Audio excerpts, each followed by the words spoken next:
Drago što je taj formalni 50.000. potpis bio potpis Matije Bogdanovića, sina Nenada Bogdanovića, koji je kandidat na našoj odborničkoj listi i što su došle i ljudi iz javnog života koji su podržali ovu ideju.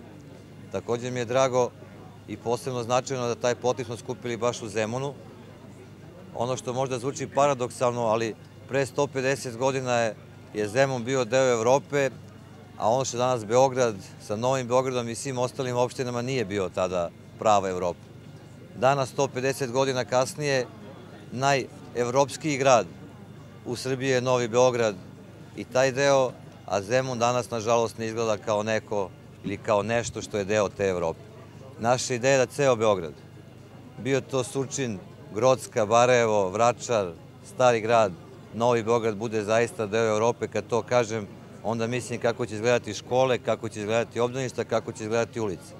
Pa plan za Zemun da se integriše u Beograd, da ne izgleda više, kada malo mrdnete iz ove glavne ulice, onda vidite jedan urbanistički haos koji postoji u Zemunu i svi oni koji nama pričaju kako će uvesti red i pravila u Beogradu, ja ih pozivam da prvo prođu malo kroz Zemun, gde su oni na vlasti i vide kako to ovde izgleda, pitaju građani da li su time zadovoljni ili ne. Ja mislim da i poslednji rezultati predsjedničkih izbora na teritoriji opštine Zemun i sve ostalo govori da građani Zemuna zaista hoće da budu građani evropskog Beograda u punom smislu te reči.